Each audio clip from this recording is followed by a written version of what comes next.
سوال یہاں پہ پیدا ہوتا ہے کہ آج ظاہر ہے بہت جنریشنل گیپ آ گیا.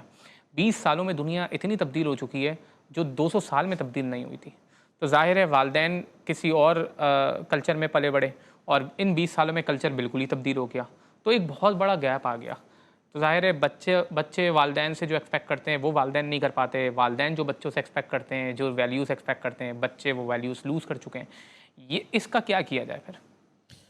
اللہ اکبر. دیکھیں اگر ہم قرآن اور حدیث کا مطالعہ کرتے ہیں، قرآن اور حدیث کے انوار کی روشنی میں اللہ اور اس کے رسول کے بعد کائنات میں آپ کے لیے سب سے محبوب، عزیز، آپ کے لیے مبارک، یعنی جو اہل بیت ہیں ان کے بعد جو نفوس قدسی ہیں ان کے بعد آپ کے ماں اور باپ ہیں آپ کے لیے اس دنیا میں. یعنی ہمارے یہاں وَبِالْوَالِدَيْنِ یہ حکم دیا گیا ہے احسان کرو. اور پھر کیا ہے کہ یہ حدیث سے ثابت ہے نا، ایک صحابی نے اپنی والدہ کو حج کروایا کندم، فرمایا وہ جو جب تمہاری پیدائش کے وقت ماں کا وہ جو جھٹکا تکلیف تم نے ابھی اس کا بھی حق ادا نہیں کیا. اللہ تو اکبر. صحیح بات ہے کہ ماں باپ کا حق ہم ادا نہیں کر سکتے. اور پھر اللہ اور اس کے رسول کے نزدیک ہمارے سب سے محبوب ترین ہے. آپ یاد پیر میرے علی شاہ صاحب رحمۃ اللہ علیہ، آل نبی اولاد، بہت بڑی ہستی اہل بیت میں سے ہیں. آپ فرماتے ہیں کہ جب آدمی کسی مشکل میں ہو اور کوئی راستہ ہی نہیں نکل رہا تو آپ فرماتے ہیں اپنے ماں باپ کے لیے مغفرت کی دعا کرے. اللہ ان کے لیے مغفرت کی دعا کے سبب اللہ اس کو راستہ نکالتا، یعنی مشکل میں سے راستہ نکالنا. تو اصل کیا ہے، آج ہماری تکلیف مشکلات کی سب سے بڑی وجہ یہ بھی ہے کہ ہم ماں باپ کے حقوق سے غافل ہیں. اور ایسا ہے کہ ماں باپ کی قدر و منزلت عزت میں کبھی اس کی وجہ سے سوشل میڈیا بھی، مادہ پرستی بھی، اور اپنے اکابرین بزرگوں کو یاد رکھنا. تو اپنے والدین کو یاد کرنا، اگر مر گئے ان کے لیے مغفرت کی دعا کرنا، ان کے بھائی بہنوں کے ساتھ. اور اسی طرح اگر وہ زندہ ہیں تو سر ان کی قدر. دیکھیں حدیث پاک میں کہ بندہ اس حال میں صبح کرے اس کے ماں یا باپ اس سے راضی ہو تو فرمایا اللہ اس سے راضی اور اس کے لیے جنت کا دروازہ ہے. اگر اس حال میں صبح کی ماں یا باپ اس سے ناراض ہو تو فرمایا اللہ کی ناراضگی. یعنی کوئی ایسا عمل ہے کہ اللہ نے جن کی رضا پہ اپنی رضا، جن کی ناراضگی پہ اپنی ناراضگی. اب یہ اس سے مراد شریعت ہے، یعنی شریعت کی پاسداری میں رہتے ہوئے، قرآن و سنت میں رہتے ہوئے. اگر ماں باپ آپ کو شریعت کے خلاف کوئی حکم دیتے ہیں تو وہ نہیں مانا جائے. تو ماں باپ حضرت یہ تھا ہے آج جو بادشاہ ہے شیخ ولی صاحب، آپ بھی اپنے خاندان میں جس نے اپنے ماں باپ کو خوش رکھا ہے، ان کی خدمت کی ہے بیماری میں، تکلیف میں، پریشانی میں، یقین جانیے وہ دنیا میں بادشاہ ہے. یعنی دنیا میں اس کا جرا. اور مقافات عمل ہے. آپ کے 10-15 بہن بھائی ہوں، 5-10 ہوں، آپ دیکھیں جو جس نے ماں باپ کی خدمت کی، ان کو راضی رکھا، وہ خوشحال ہے.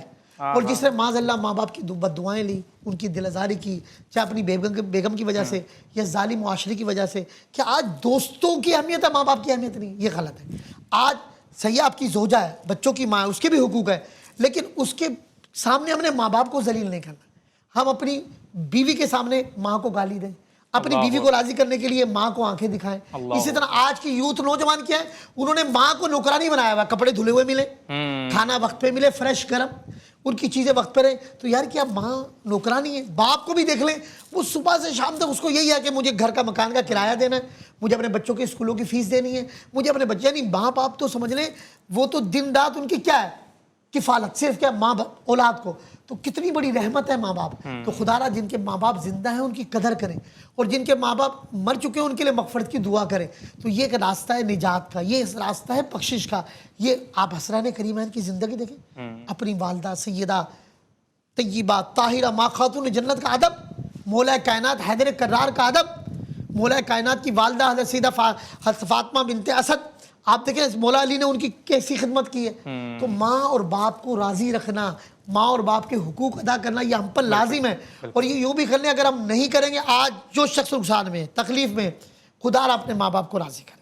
یہ میرے پاس ایک میمن آیا کپڑے کا کام، کہتا جی مجھے 2 کروڑ میرے پہ 2-2.5 کروڑ روپے قرض ہو گیا کوئی خودکشی کے لیے. میں نے بولا تمہاری ماں باپ زندہ ہے؟ بولا ماں. میں نے کہا آپ نے روزانہ والدہ کے پاؤں دبانے، کبھی کبھی ان کے پاؤں کے قدموں پہ تیل لگائیں، اور والدہ کے ساتھ بیٹھ کے میٹھی باتیں کیا کریں، اور اپنی والدہ سے کہیں 2 رکعت نفل پڑھ کے اللہ کے حضور آپ کے لیے دعا کریں. آپ یقین جانیں ولی شیخ صاحب بندہ بھی زندہ ہے، میمن ہے، 1.5-2 ماہ لگے ہوں گے، 2-2.5 کروڑ روپے کا اماؤنٹ ہے سر. کوئی صورت نہیں.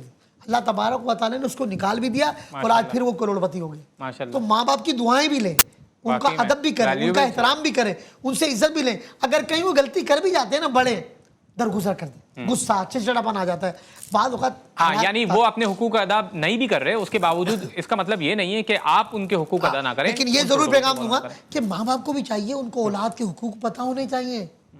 آج ماں باپ کے حقوق تو سب کو پتہ, ہم بتا دیتے ہیں, مگر اولاد کے حقوق پتہ ہی نہیں ہے. تو ماں باپ پر بھی لازم ہے کہ وہ اولاد کے حقوق ادا کرے, ان کو اچھی تعلیم, ان کی اچھی تربیت, اچھی صحبت, اچھا ماحول, اچھی گیدرنگ. اور یاد رکھیں ماں اور باپ کی اچھی اور بری خصوصیات میڈیکل سائنس بھی کہہ رہی ہے. دادا کو اٹیک ہوا تھا, والد کو بھی اٹیک ہوا ہے, کچھ بیماریاں موروثی ہوتی ہیں, اسی طرح کچھ اچھائیاں اور برائیاں بھی. بلڈ کہتے ہیں نسب کو بھی دیکھا جائے, نسب کیوں کہا جاتا ہے. تو میری ماں باپ سے بھی گزارش ہے, خدا را اب اگر ماں پوری رات موبائل چلائے گی تو اب بچے کو کیا پائے گا. باپ پوری رات موبائل چلائے گا, ماں باپ کھاتے ہوئے سوتے ہوئے ہر وقت موبائل. آپ یوتھ کو کیا دے کے جا رہے ہیں؟ اچھا استعمال کریں موبائل فون کا, لیکن اگر آپ اس قدر بڑھ جائیں گے, آپ بچوں کو دیکھ لیں. آج خدا کی قسم 5 سال کی بچی کو موبائل نہیں دے وہ رونے لگ جاتی ہے. کیا اچھا وہی آپ اس کو قرآن پڑھائیں اہل بیت. تو یہ ایک پیغام دوں گا ماں باپ کا. اللہ کے رسول صلی اللہ علیہ وسلم فرمائے اپنی اولاد کو 3 چیزوں کا حکم دو, ان کو لازمی اس کا فرمایا. نمبر 1 اپنے نبی کی محبت, اپنے نبی کی آل یعنی خاندان نبوت اہل بیت اطہار کی محبت, اور تیسرا فرمایا قرآن کی تعلیم.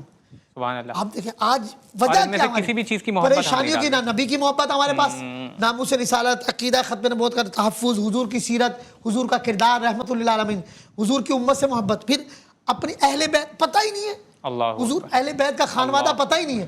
بعض عاشقوں نے تو پاسپورٹ بنا لیا حضور جنت کا کہ اہل بیت کا پتہ ہو. امام حسن مجتبیٰ, امام علی مقام, مولا کائنات حیدر کرار, سیدہ فاطمہ الزہرا سلام اللہ علیہا, آپ کے شہزادی ہیں. یہ آگے اہل بیت کے دامن سے وابستہ نے خدا کی قسم بیڑا پار ہے. تو اہل بیت کی محبت بہت ضروری. کسی نے کیا خوب کہا, الہی بحق کے بنی فاطمہ کہ برقول ایماں کنم خاتمہ, اگر دعوتم رد کنی ور قبول منو دست و دعوان آل رسول. شاعر مشرق علامہ اقبال فرماتے ہیں کہ اگر مجھے شریعت کی لغام نہ ہو, اللہ اکبر, جو پاکستان کے فاؤنڈر ہیں فرماتے ہیں اگر شریعت کی لغام نہ ہو تو میں سیدہ کی قبر کا طواف کرتا ہے, کیونکہ آپ کی امت پہ اتنے احسان. تو اب کیا ہے کہ سیدہ کا احترام, ادب, ان کی محبت, ان کی تعظیم اپنی گٹی میں تو سیدہ پہ کتاب لکھیں. آج کی خواتین آئیڈیل بنائیں سیدہ فاطمہ الزہرا سلام اللہ علیہا. آپ دیکھیں ہمارا معاشرہ وہ گھر سکون ہوگا جہاں سیدہ کے قصیدے گنگنائے جاتے ہیں, جہاں اہل بیت کی محبت ہے, ان گھروں میں سکون ہے, وہاں اطمینان ہے, وہاں رزق کے خزانے ملتے ہیں. اسی طرح اچھا قرآن پڑھنا, تجوید سے قرآن پڑھنا, بچوں کو اچھا, آپ صحیح اچھا اسکول پڑھا رہے ہیں تو خدا را قرآن بھی تو اچھا پڑھا دیں.